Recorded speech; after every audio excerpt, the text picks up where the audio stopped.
Helena caminhava entre as ruínas da cidade, a poeira grudando em sua pele, mas sua mente permanecia inabalável. A guerra levara tudo, exceto sua determinação.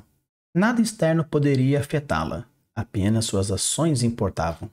Um olhar firme, aceitou o destino e seguiu em frente, guiada por razão e pela virtude. Quer então entender como você pode utilizar do estoicismo na construção dos seus personagens, arcos narrativos e também world building?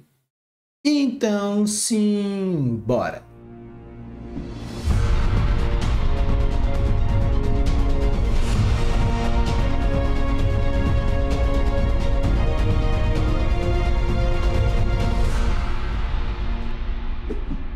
Alô, Luiz, tudo bem?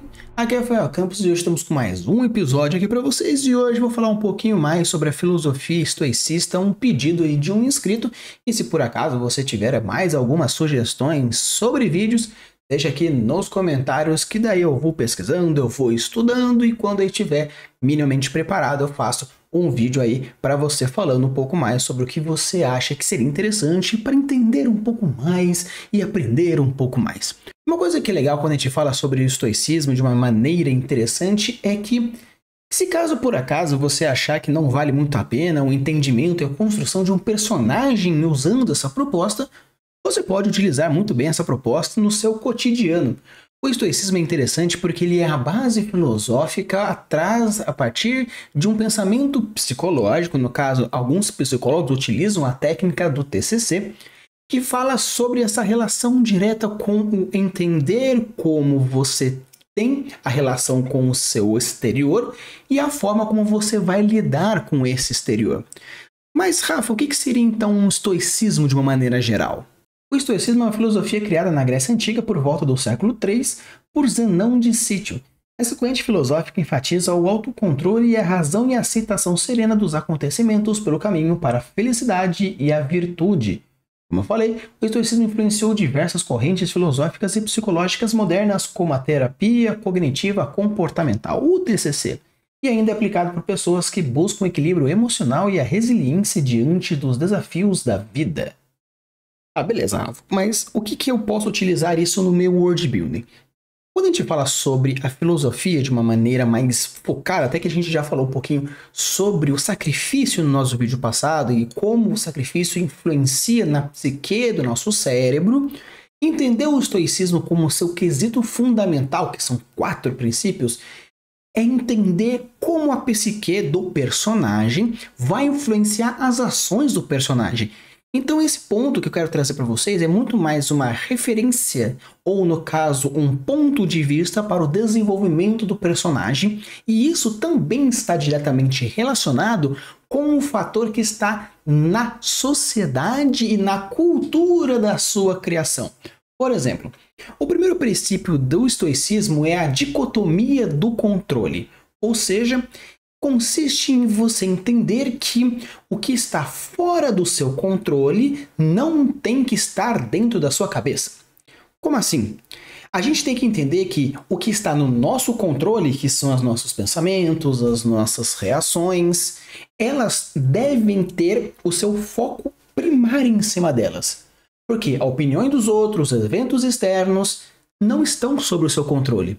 Você não pode controlar a opinião do outro. Você não pode controlar o que te atinge. Mas a reação de como você se lida com isso, esse é o principal ponto. Por quê? A aplicação prática desse pensamento da dicotomia, no caso aí a dicotomia do controle, está mais aplicado em ver que o sofrimento pelo evento foge do seu controle. O que deve ser aceitado é você entender que a pessoa que te trata mal, você não consegue controlar a pessoa que te trata mal, mas você pode controlar como você reage com ela. E essa reação, aí entra o ponto do seu world building. Como eu já falei para vocês lá em outros episódios, como a sociedade influencia na cabeça do personagem, tanto do autoconhecimento quanto das interpretações, Esses dois pontos de vista vão criar o filtro que vai gerar a ação em cima disso. De uma forma geral, quando a gente pensa em coisas boas, você deve responder o mal com o bem, com paciência, racionalidade.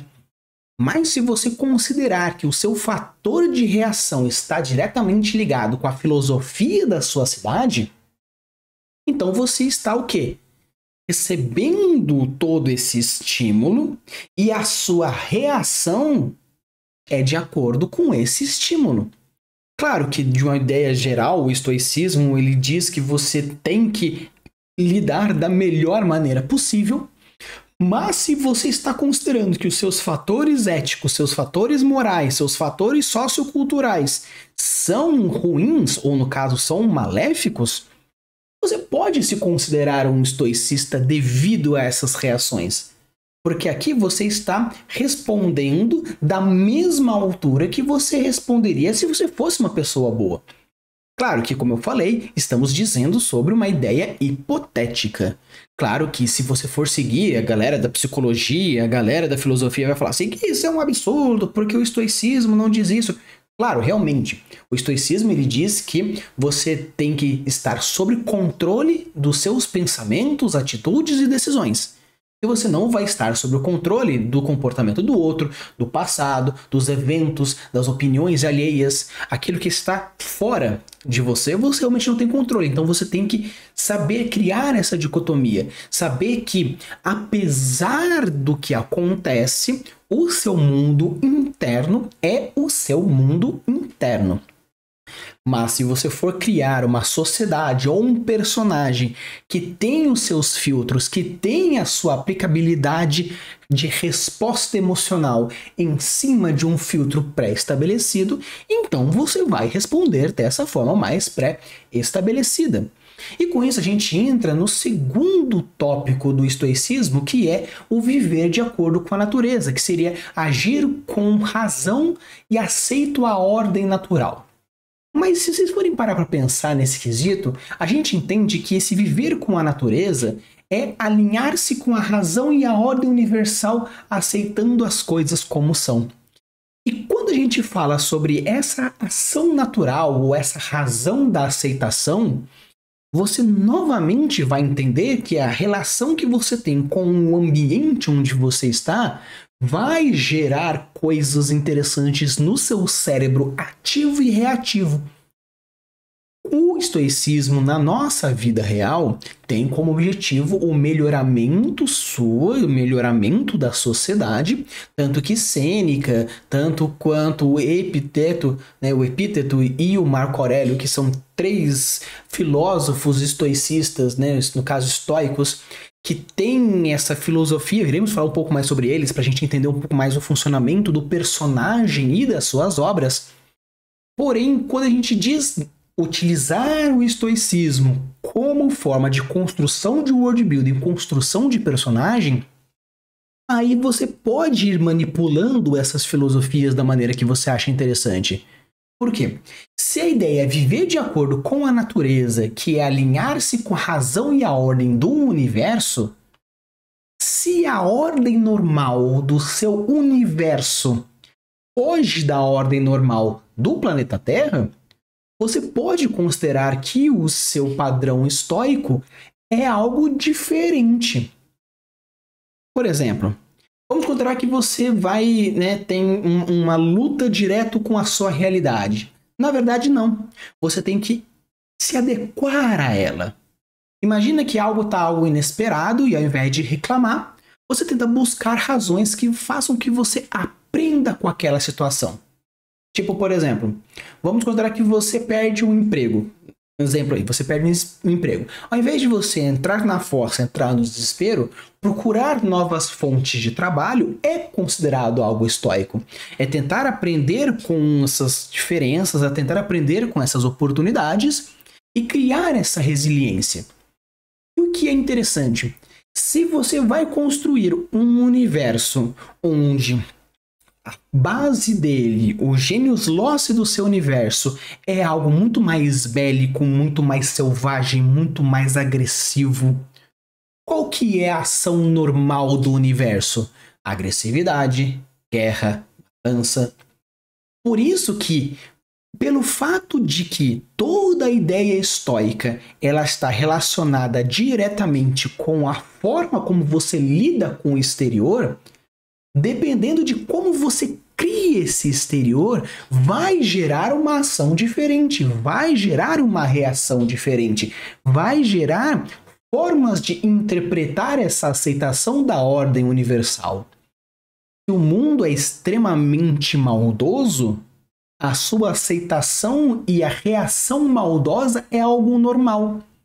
Por isso que, se você cria um universo onde esse universo ele tem uma ordem, tem um objetivo, tem um segmento, tem uma ideia, tem uma forma de linha de pensamento, se o seu personagem seguir essa linha de pensamento, entendendo que não importa o que ele faça, coisas irão acontecer e você tem que entender que essa é a ordem natural, você pode aos poucos construir um personagem extremamente heróico ou extremamente vilanesco.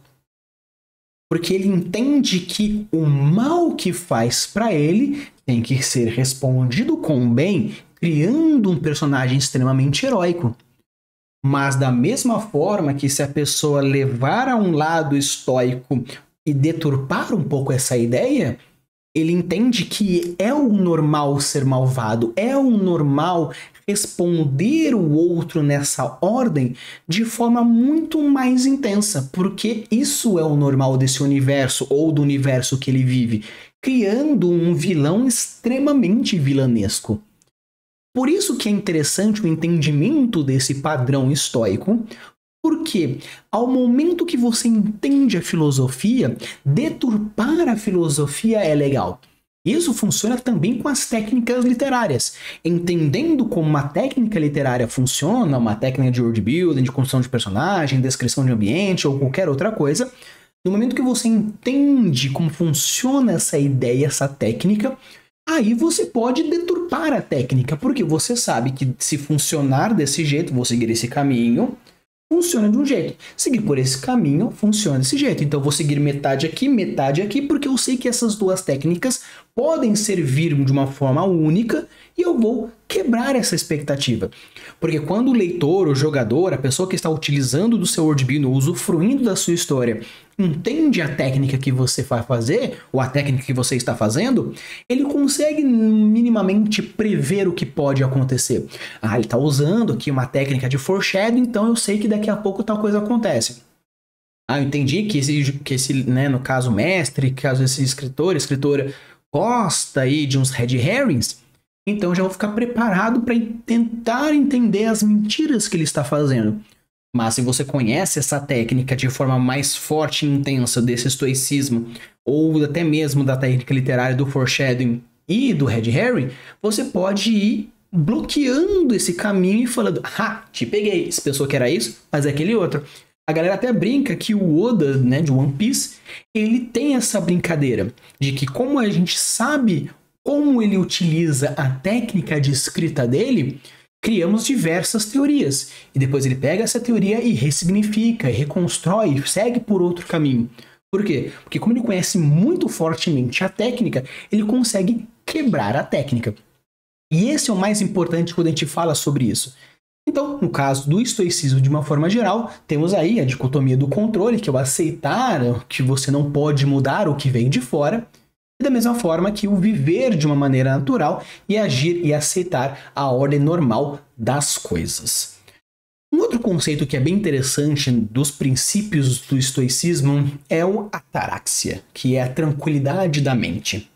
É mais ou menos você buscar a serenidade emocional sem ser escravos das paixões e dos impulsos. O que seria interessante sobre isso? Quando a gente fala sobre a verdadeira liberdade, alguns filósofos consideram que a verdadeira liberdade não é fazer o que você quer, mas sim fazer aquilo que você não quer. Como assim? Se eu sou livre, eu faço o que eu quiser. Então, algumas linhas filosóficas consideram que se você só faz o que você quer, você é escravo dos prazeres. Ah, se eu gosto de comer, só vou comer. Então, na verdade, você está sendo levado pelos impulsos alimentícios, ou impulsos sexuais, ou impulsos ambiciosos. Então, você, sabendo que você quer muito comer, mas sem estar com fome, e você escolhe não comer, aí você é realmente livre, porque não apenas você sabe o quando você pode e quando você não pode. E esse não pode não é por uma pressão social, política ou o que for, mas pela sua razão. Como eu falei, né, no tópico anterior, que fala sobre o estoicismo como ter o autoconhecimento e viver a vida de uma forma mais razoável, mais racional. Então, essa ataraxia tem como essa principal filosofia de que as suas paixões e os seus impulsos não podem guiar o seu caminho. Seria, por exemplo, você praticar o distanciamento emocional diante dos problemas, que no caso, estou afetado emocionalmente porque o problema está acontecendo com a minha mãe, com meu pai, com o meu cônjuge. Então, eu vou dar alguns passos para trás, tentar distanciar esse fator emocional para conseguir entender de uma forma mais controlada o caminho que eu tenho que fazer. Da mesma forma que reagir de forma impulsiva. Até mesmo refletir de uma ideia de que como você deve aprender com o mundo exterior, que é aqui no caso, como a gente até mesmo falou, do viver de acordo com a natureza, entender que algo estoicista, né, o estoicismo, ele não é branco no preto, não é 880, não é yin yang, não é bom e ruim, é uma aprendizagem. Então, se você tem, no caso, um problema, esse problema, ele é ruim, obviamente, não vamos ser uma aceitação tão infantil, mas você entender que aquela situação ruim serve como aprendizagem e até mesmo em cima do erro existe algo bom, e você está começando a seguir por um caminho mais interessante. E o legal disso é que, quando a gente fala sobre construção social, a definição de bom e ruim também é uma construção social. Obviamente, existem diversos outros fatores, como ética, moral, religião, princípios e, no caso, diversos outros. Porém, a definição de bom e ruim é diretamente proporcional ao seu fator de bom e ruim. E por isso que, se vamos novamente distorcer um pouco o estoicismo como forma de construção de um personagem, podemos muito bem, primeiramente, definir o que é bom e o que é ruim. Se nós estamos num universo onde o bom é X e o ruim é X, você pode, então, brincar com esses dois conceitos e entender que, se na tristeza existe felicidade e se na dor existe o aprendizagem, eu posso utilizar de um personagem novamente heróico, sendo estoicista de que, mesmo com um alto sacrifício, eu utilizo dessa dor para me tornar melhor e mesmo que eu sofra, eu posso passar para outro um bom conhecimento. Tanto que a gente tem, por exemplo, em Demon Slayer, Kimetsu no Yaiba, a grande cena final do Rengoku com o Tanjiro, onde ele explica de que o mundo não vai parar para que ele fique derrotado, meio que aprofundado em lágrimas, porque você tem que acender o seu coração e aprender com essa dor e aprender com isso. Tanto que o Rengoku, ele é de uma filosofia extremamente estoica. Ele entende que o mundo é o mundo e a ordem natural das coisas é que o mais forte proteja o fraco, que o mais velho morra antes do mais novo, de que a dor continua, que o tempo não para. Então ele percebe isso e no momento de tristeza ele constrói toda a motivação do Tanjiro. Então é bem legal porque você pode sim construir um princípio filosófico de vida do seu personagem. Da mesma forma que, seguindo um caminho oposto, se você deturpa essa ideia, nós temos como, por exemplo, o grande antagonista de Tokyo Ghoul da primeira temporada. Porque ele entende que a dor, a tortura vai fazer com que aquilo se desenvolva e ele vai responder ao mundo de uma forma normal. Claro que houve uma quebra, não estou dizendo que aquele personagem ele é estoico, porque é extremamente o contrário, ele não entende disso, porém o pensamento dele de o que é bom e é ruim é deturpado, e essa deturpação vai gerar uma resposta diferente. E como ele entende que julgar o bom e o ruim é de uma forma diferente, quando você for construir o seu vilão, você diz, mas eu estou fazendo esse mal para você não porque eu sou mal, porque eu quero mostrar essa coisa nova. Por exemplo, no filme do Constantine, Gabriel quis trazer o inferno para a Terra para que as pessoas se desenvolvam, porque ele sabe, né, no caso foi chegado à conclusão que se durante a dor as pessoas se unem para ser melhor, então irei trazer o inferno para a Terra para as pessoas aprenderem a ser melhores. Então olha que você entende, porque a deturpação do conceito de bom e ruim vai gerar uma reforma diferente e uma ideia diferente. E com isso a gente chega no quarto ponto, que é a virtude como bom, né? No caso, o bem supremo, de uma forma geral. A felicidade verdadeira vem do caráter virtuoso e não dos bens materiais ou status. Seria meio que você entender que a sabedoria, a coragem, a justiça, a temperança são as virtudes que você deve ter. Seria meio que entender que a felicidade é virtuosa e a virtude é a felicidade. Com isso, você tem o quê? Seguindo um caminho bom e um caminho deturpado, o caminho bom nós temos como, por exemplo, o All Might de Boku no Hero, onde ele é o símbolo da justiça, o símbolo da temperança de uma forma geral, onde nós temos que, enquanto houver esse símbolo da esperança, o mundo terá esperança. É a mesma proposta do Super-Homem e o S no peito dele.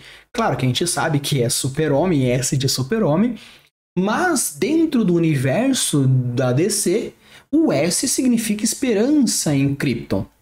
Então você percebe que existe esse simbolismo e essa ideia de que eu serei forte, eu serei poderoso, enquanto eu tiver virtuoso.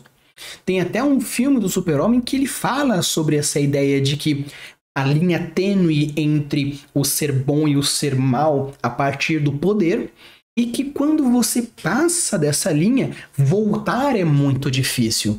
Então ele percebe e traz essa ideia estoica de que a força da humanidade está enquanto a humanidade for virtuosa. Pegando novamente essas ideias de sabedoria, coragem, justiça, intemperança. Claro, tem diversas outras virtudes aí, poderia citar diversas, mas um estoico, ele não busca a fama, a riqueza para ser feliz, mas sim a felicidade está na maneira correta de se viver. Temos aí um exemplo clássico, o tio Iron de Avatar: A Lenda de Aang. Claro que ele teve todo o passado como grande dragão do oeste, toda a ideia, porém no momento que ele perde o filho e percebe que a felicidade estava nas pequenas coisas, por isso ele se aproxima do Zuko e tenta mostrar para ele esse caminho e cria a casa de chá na parte lá do novo local onde ele está. Você percebe que cria essa situação e ele entende que as interações sociais, interações emocionais são muito mais importantes que toda a riqueza, porque a virtude está no desenvolvimento e na libertação dessas ideias.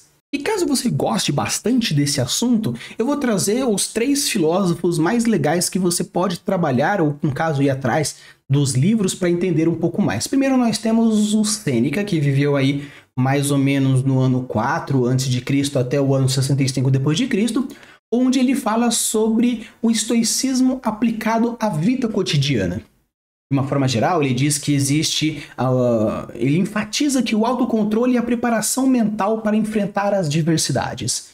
Ele defende que a felicidade vem da virtude, não das riquezas e do poder, e alertava contra as paixões descontroladas e busca excessiva pelos prazeres.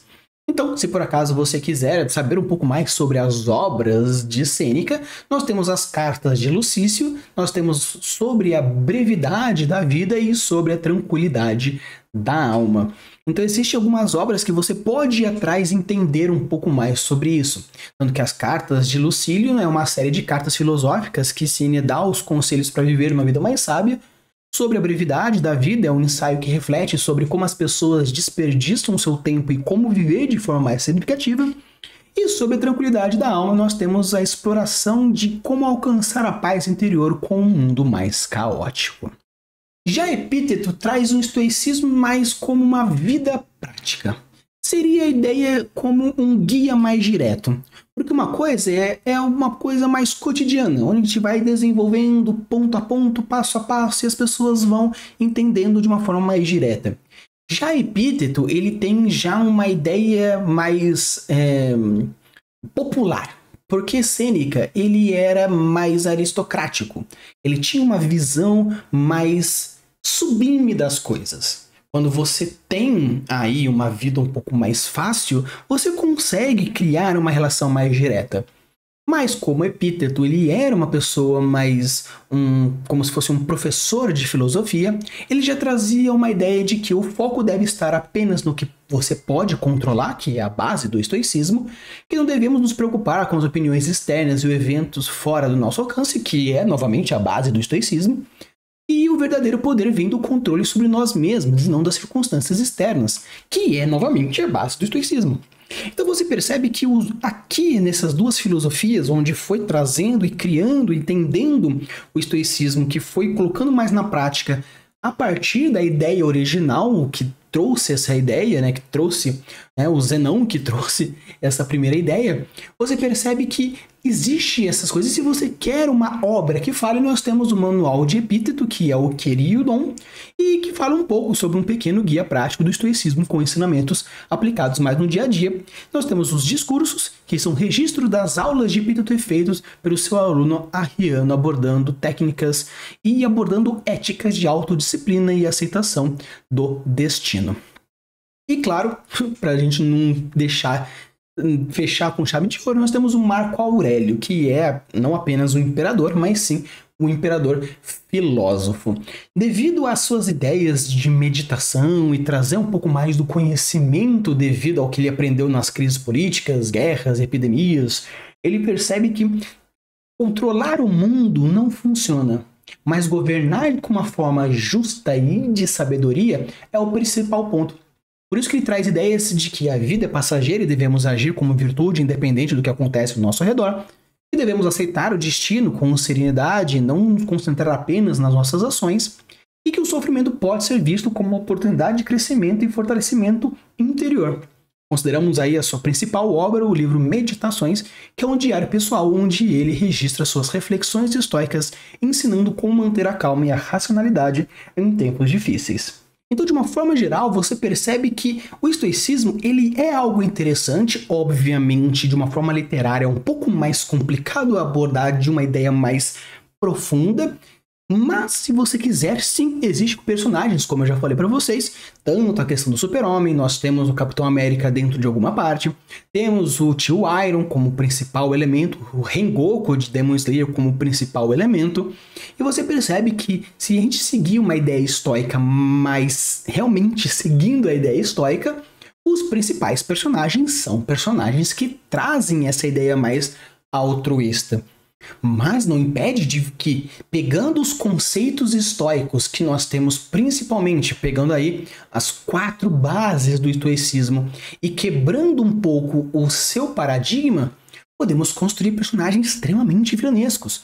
Que, se a dicotomia do controle fala sobre você não ter o controle sobre os outros, mas sobre você mesmo, você pode criar um personagem extremamente sádico.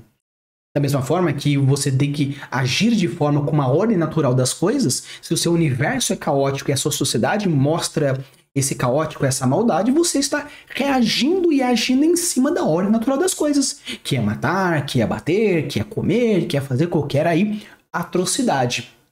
A Tarácia, que fala que é a serenidade emocional, né, fugindo das paixões e dos impulsos, Você pode criar também personagens extremamente maldosos, porque eu não faço isso porque eu me divirto. Eu faço isso para você aprender. Eu faço isso como uma forma de mostrar que você não pode ser escravo das suas ideias, escravo dos seus pensamentos. Você tem que ser livre. E a liberdade está fora do corpo. O que eu faço, essa dor que eu causo ou que eu causei, tem como principal elemento a evolução moral da sua própria existência. Então você pode criar um personagem extremamente sádico, conturbando um pouco a ataraxia. E também pegando o último ponto, que é a virtude como bem supremo. A virtude existe sim, né? Os pontos importantes, a virtude são A, B, C, D e E. Porém, se você construir uma religião onde as virtudes são invertidas, onde o que é virtuoso é pecaminoso e ser virtuoso é ser pecador, ok. Temos aí novamente mais uma forma de construir um personagem extremamente sádico. Então eu quis trazer para vocês essa ideia de o estoicismo de uma forma geral. Espero que vocês tenham gostado. Se vocês gostaram, deixa o like, se inscreve aqui no canal e deixa aqui nos comentários se você conhecia o estoicismo, se você conhecia o TCC. E obviamente não tem como você abordar todos os fatores, todos os elementos, porém trazendo um pouco aí a base para vocês entenderem um pouco mais sobre o estoicismo e entender como você pode colocar os seus personagens e deturpar um pouquinho as suas realidades. Use e aborda suas construções e deixe os mundos cada vez mais incríveis. Valeu!